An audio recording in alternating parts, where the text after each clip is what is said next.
You are listening to Proof Text, a Glossa House podcast exploring Scripture with Dr. T. Michael W. Halcomb and Dr. Fredrick J. Long.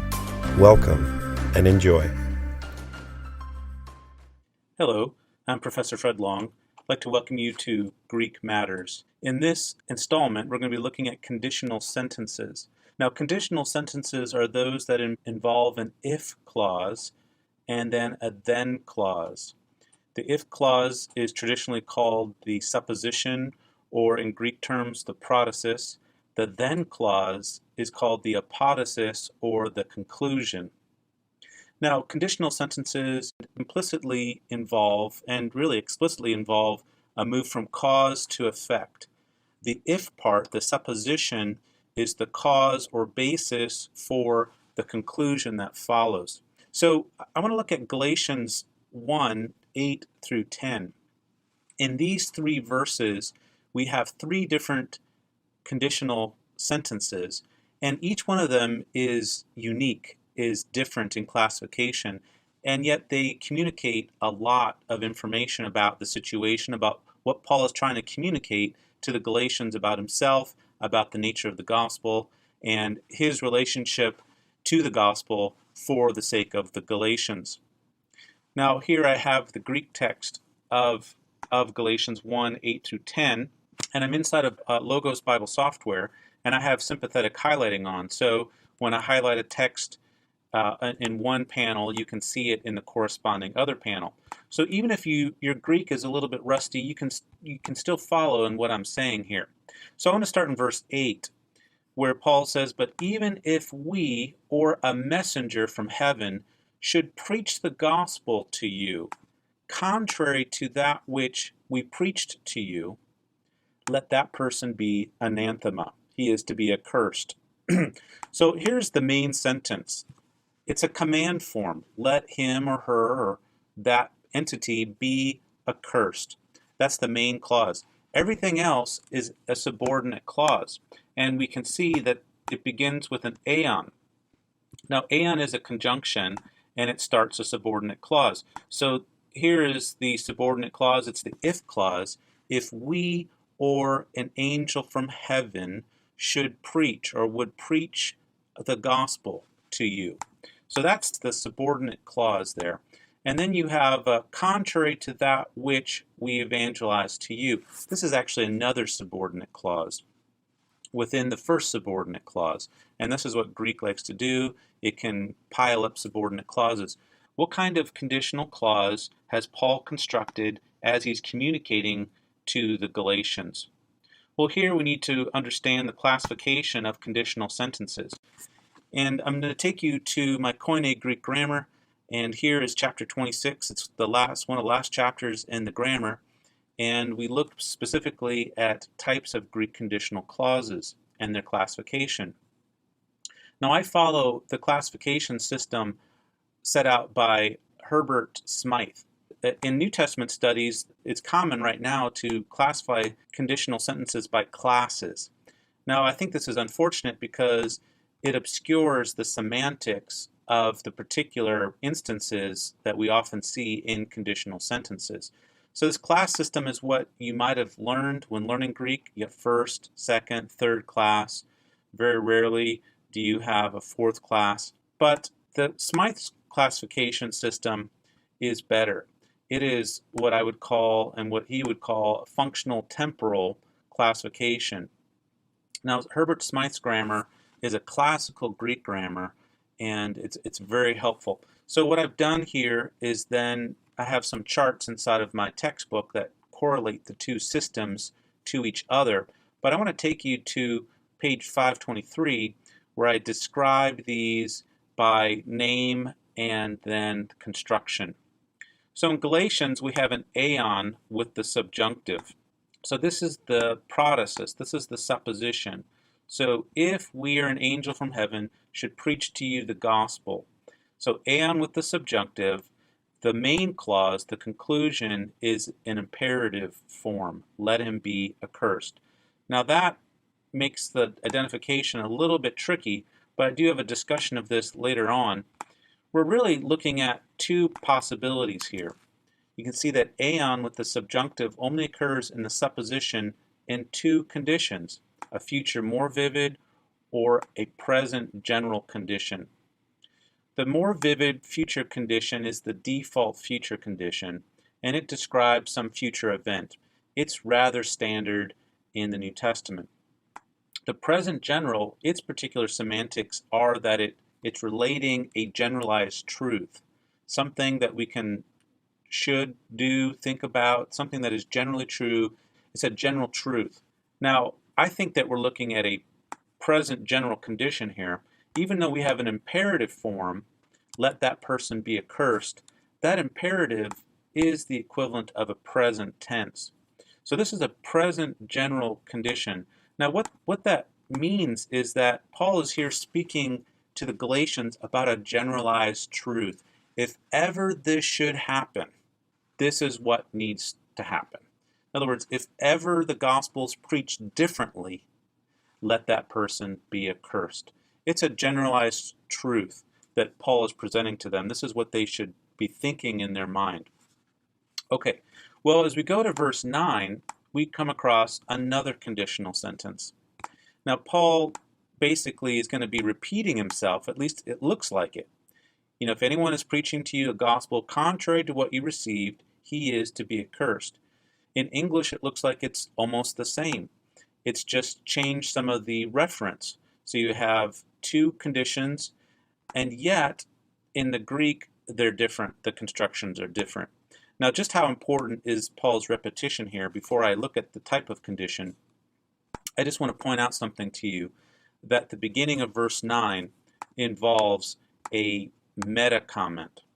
This is a meta comment as well, because it involves two verbs of speaking. A meta comment is when an author becomes explicit about what he's communicating.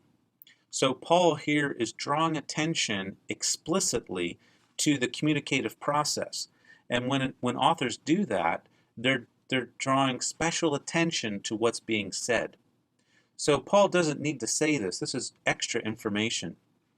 But he says it. And he draws, by so doing, extra attention to what follows. So as we have spoken, and as I am now saying again.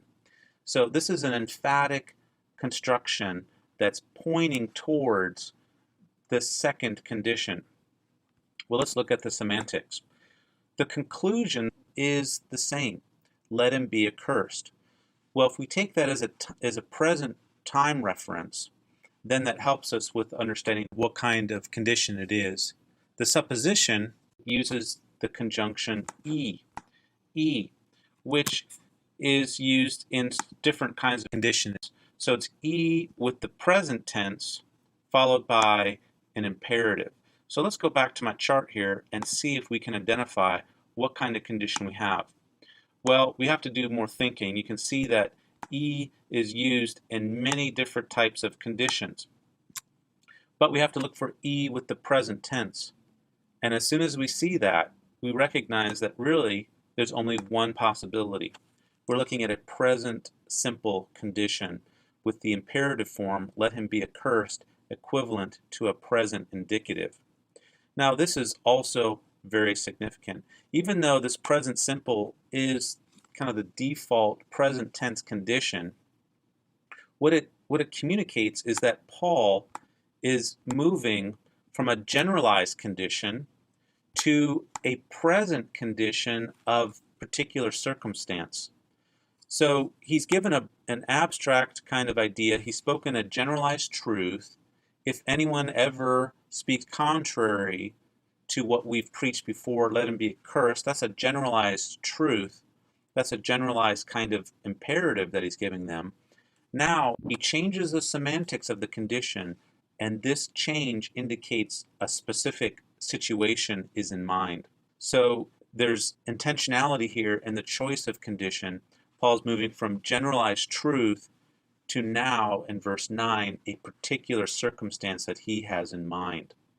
That's really important to see that Paul is giving them here a more concrete, specific condition that begins particularly to address the circumstance that the Galatians are in. Well, verse 10 contains another condition. Paul here switches gears a bit to begin addressing his relationship to the gospel and a perceived misconception of who he is in relation to the gospel. So verse 10 seems to really switch gears to talk about himself. Am I persuaded by people, or do I persuade God? Or am I seeking to please people? So Paul asks these questions at the beginning of verse 10, and this helps us understand that he's trying to do some damage control with regard to the Galatians. But then look at the condition at the second part of verse 10. Here we have the E again, setting up the condition. That's the supposition. If still I were pleasing people, that's the supposition of the protasis, then I would not be a servant of Christ. Well, what kind of condition is this? We have to also notice the particle on. This is a particular conditional particle that helps us identify the kind of condition. So you have E with the imperfect tense, eriskon, and then we have the particle on working with the imperfect tense of imi. So let's remember that as we go to our chart. So we have E again, and there's lots of choices with E. But it's not just E, it's E with the imperfect tense. And that really limits us down to these options. So which of these is going to be the condition? Well, here's where we need to look at the conclusion. And the conclusion is imperfect with on. Now, there is the possibility that it's this one down here as well. So it's a past tense with on, or the imperfect with on. Well, the imperfect tense is a past tense, so that's why we need to consider this. So we're either looking at a present contrary to fact, F, or H, a past contrary to fact. And it's one of those two. It's a contrary to fact condition. Now this is very significant because Paul, in the construction of this condition, is marking that what he's supposing here is not true.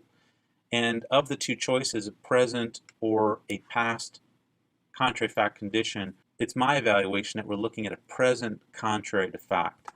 So it's translated in such a way to indicate contrary to factness. If I were still pleasing people, which I'm not, that's what the construction marks. I'm not doing that. If this were true, which it isn't, then I would not be a servant of Christ, which again is not true. So Paul is, in using this construction, making a very forceful point.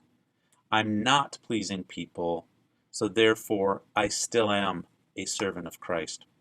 Now this role that Paul is fulfilling, servant of Christ, is very notable in the Greek text. It's put into a forward position before the verb.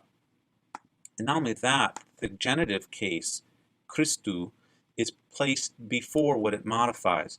So there's even more stress on Christ's servant, the Christness of Paul's servanthood, the fact that he does belong to Christ.